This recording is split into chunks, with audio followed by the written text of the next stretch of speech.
Another sweet man like me. I need to get up.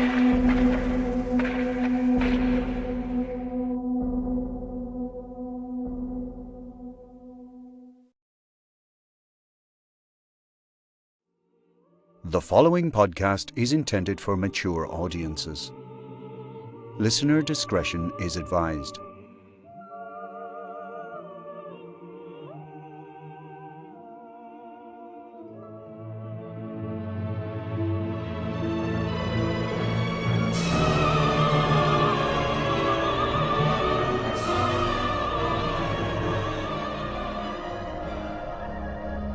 Studio Amnesiac presents The Lady of the Lake, an audio horror experience. Written and directed by Parker E. Ryan. Starring Jared Todd Littlejohn.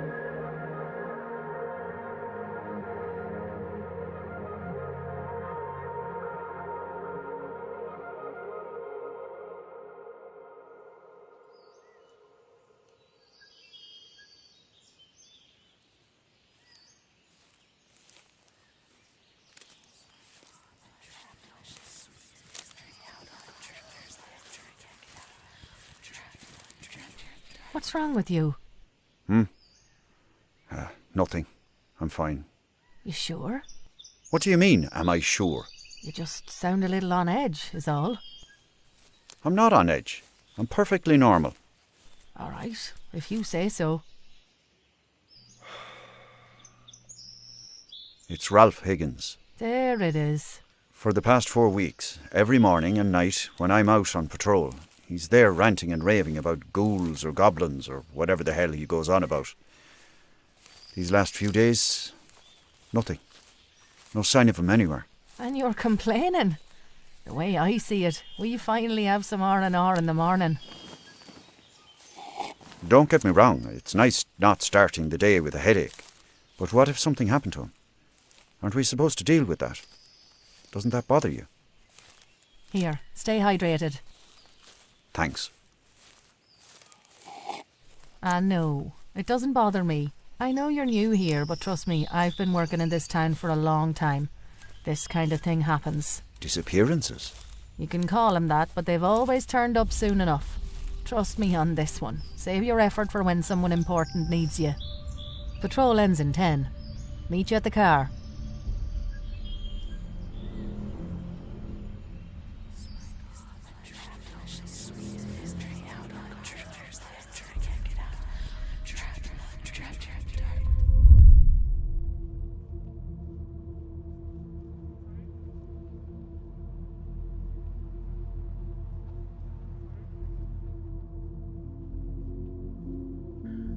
Imagine for a moment that you are the fastest person on Earth.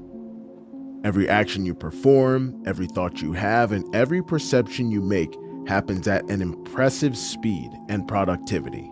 Now, with that in mind, imagine you are made to spend the rest of your life saddled with heavy weights on your arms and legs. The want, the need to perform tasks, to do what you once did, it's all still there. But it's now completely impossible.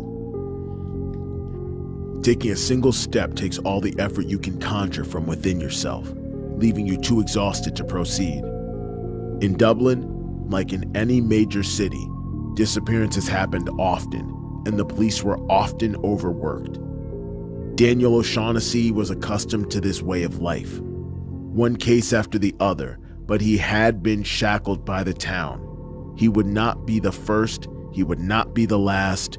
Dan would attempt to put his mind at ease, telling himself it wasn't his problem, but as he marched his way back to his squad car that morning, he would pass by a rusty old bench overlooking the lake.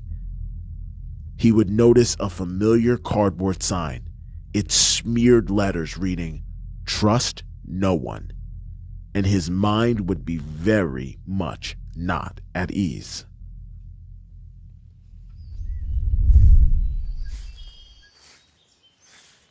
You know, out of the possible date locations, the woods behind your dad's house is, I I know. But this is where I come to relax. I know right now it's wet and gross and, but you should see it at night. I'm pretty sure this is the only place in town where you can really see the stars. That and the lake, but no one ever goes out there. They don't? Not in the past few weeks that I've been here, no.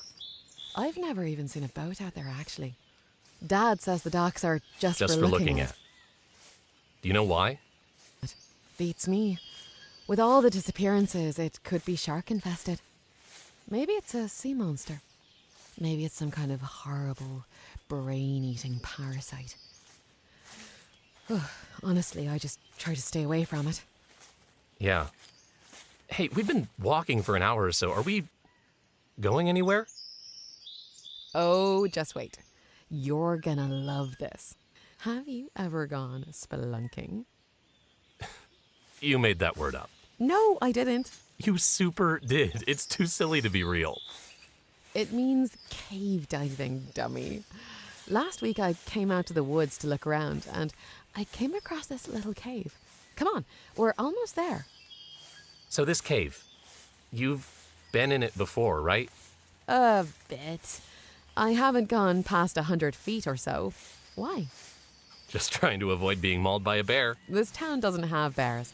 Lots of sheep, but that's about it. Oh, there it is. Well, are you coming? I don't know. I've never really gone splunking before, but... Spelunking. That's what I said. But if you think it's safe, by all means.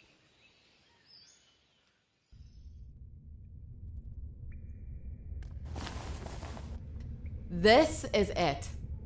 Whoa. Hello! How are you? That's sick. Told you you'd love it. What's back there?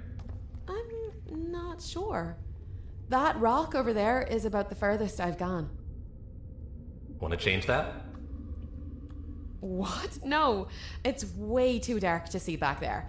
We could get hurt. Okay, so let's come back later tonight. We'll bring flashlights and stuff. Stuff? Yeah, you know, splunking gear. Whatever people wear when they do this kind of stuff. What do you say?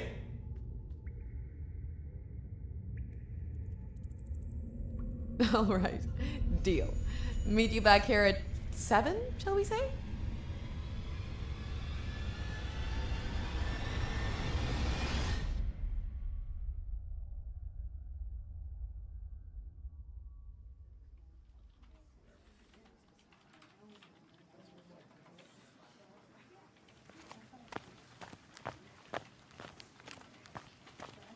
Morning, sir. Looking for anything specific? No, ma'am. I'm not here for books. What can I do for you? I read online that libraries archived local newspaper prints. Do you do that? Oh, sure. Every paper since the Daily Guard's inception is in our archive. Any dates in particular? How about February 3rd, 2011? Let's see, come with me.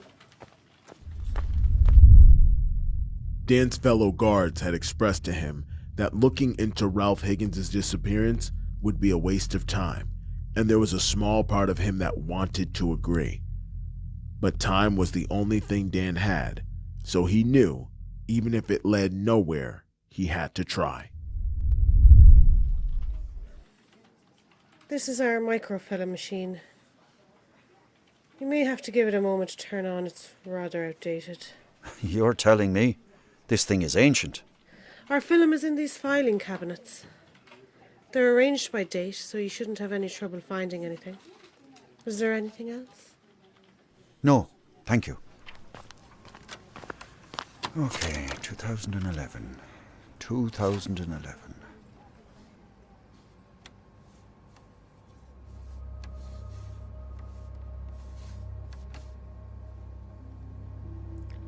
Over the course of his hours of research, Dan would find the newspaper article from February 3rd, 2011, announcing the disappearance of a local fisherman named Liam McCarthy. Soon after that, he would find the article from July 5th, 2006, when a young boy vanished while his family was enjoying a day by the lake. In 2000, it was Jamie Callum. In 1994, it was Rory Sullivan, and onward and onward and onward.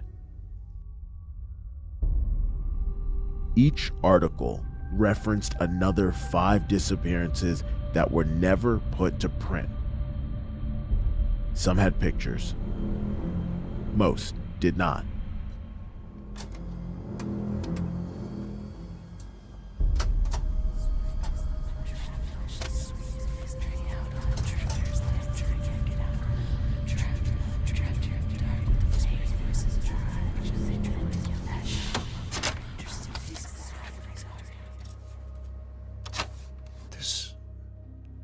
This makes no sense.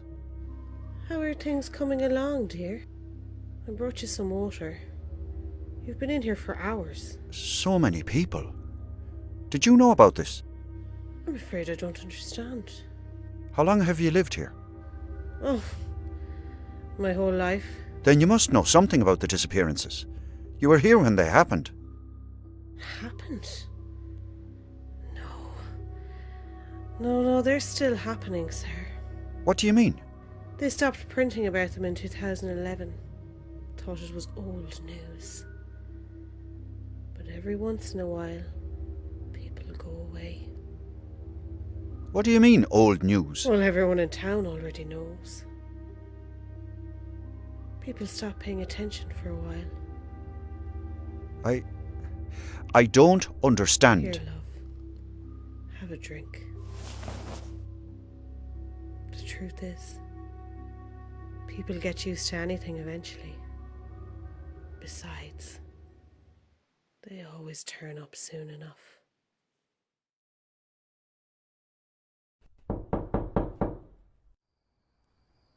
Come in. How's she doing? Better.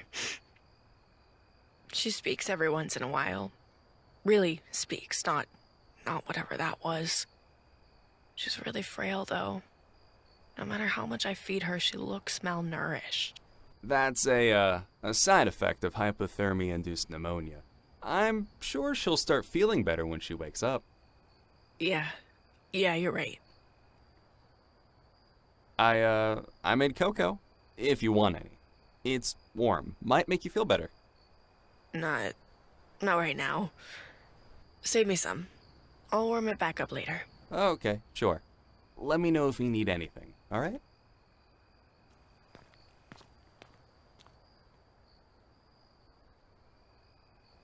If you've lived in large cities for most of your life, chances are you've never truly seen the night sky. You've seen the black, star-speckled ceiling hanging above the buildings and parking lots, but that's not what the night sky really looks like. The artificial light from street lamps, billboards, headlights, etc. blind you to the mesmerizing swirl of blues, purples, pinks that make up the real sky. With so many stars, it's impossible to find a blank spot. As Ed and Riley made their way back to the cave entrance, Ed looked up and for the very first time saw the night sky in all its glory. He thought of how lucky he was to be right next to something so beautiful.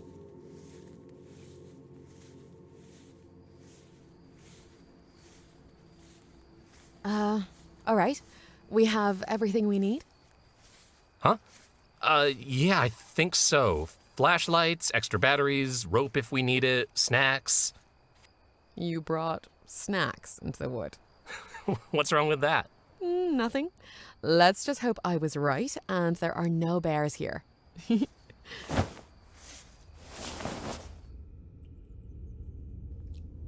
Conversely, you may think that you've seen darkness before, but the truth is, in man's world, light is unavoidable. No matter where you hide, how many curtains you put over your windows at night, your eyes will adjust eventually. But if you've been inside a cave before, and if you've had the strange yet prevailing instinct to turn off your flashlight, you'd have encountered the only true darkness. Within the ground, there is no light to speak of, and no matter how long you spend trying, your eyes will never adjust.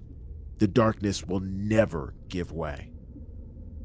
Darkness in the land of man is a commodity, something soft for our comfort. The darkness within the caverns is not so forgiving. Either way you slice it, Ed and Riley were truly and utterly in the dark.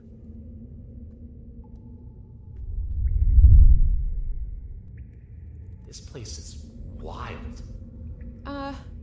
You think we might get lost? There doesn't seem to be many branching pathways. We should be fine as long as... Whoa! Oh, I gotcha. Thanks. Yeah, no problem. Just watch your step around here. Where'd your flashlight go? It's, Oh, hey! I see light coming from that crevice. It's probably down there. I guess we'll have to share one. No, it's fine. I can fit down there. Just give me a second. Everything all right? Yeah, now where is... Whoa. Did you find it? Riley, you need to see this.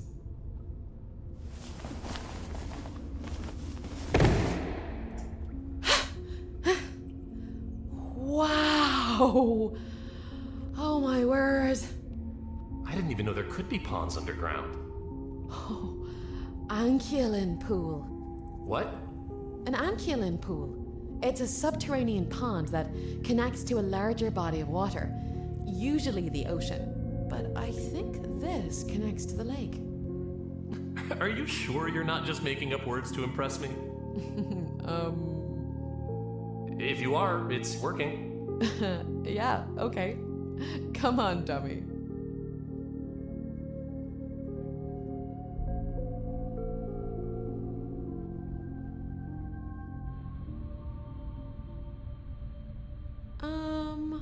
Dummy?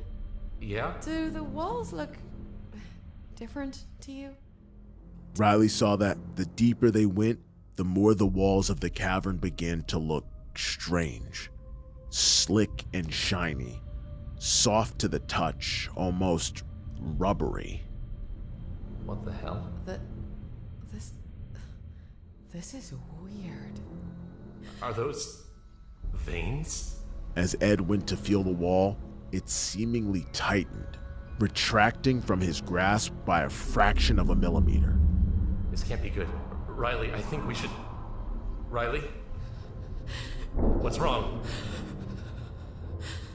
50 feet further down the tunnel, a shape obscured in shadow. Riley and Ed couldn't look away from the thing.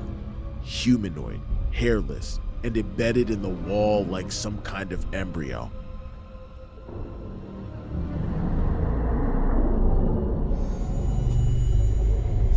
She couldn't find it in herself to speak. The most she could do was shine some light on the thing.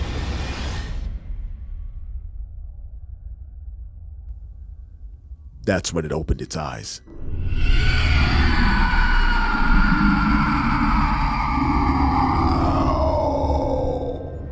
Its eyes were glowing that bright teal blue glow, as were the veins in the walls. Tendrils crept from every crevice towards the two humans in an inhuman place. The only thing they could think to do was Run!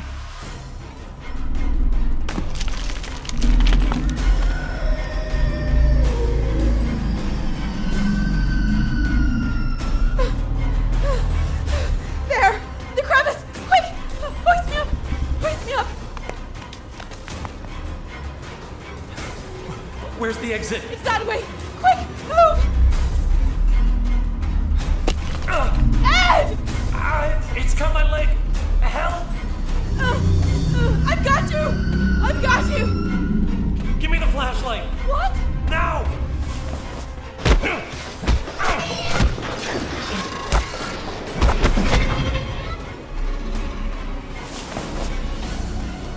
Come on, run!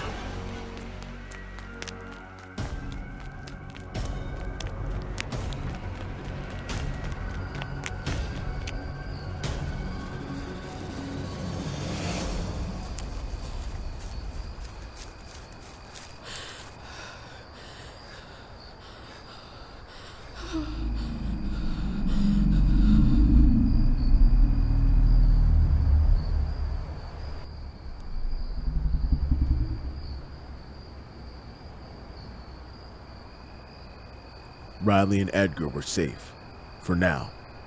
But the things they saw in that place would haunt both of them for the rest of their lives. We all have that in common now, I suppose.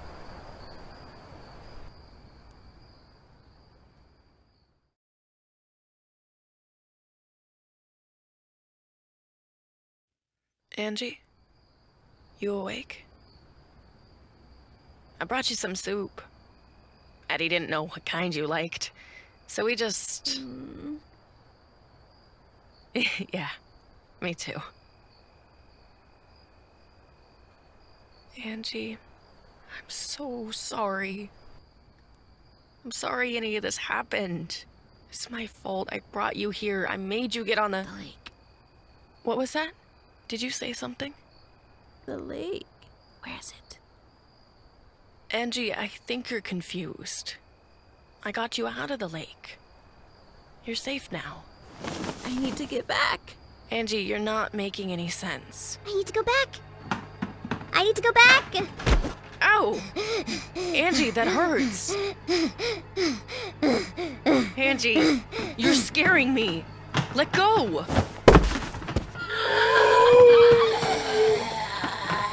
Angie, get away from the window. Stop. You're trying to keep me away from her. You can't keep me away. Angie!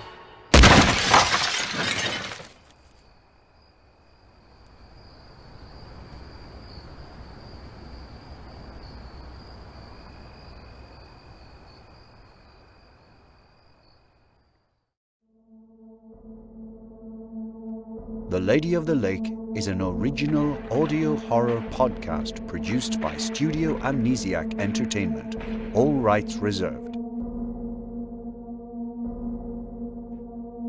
Starring Jared Todd Littlejohn as Matt, Christopher Wilson as Edgar, Tiana Ali as Monty, Jasmine Lynn as Angie, Chloe Elmore as Riley, and featuring Wolf Williams as Leon, Dermot Aragon as Dan, Ailish Jeffers as Walsh, Sidney Keane as Ralph, Emma McKenna as the waitress, Leona Burke as the librarian.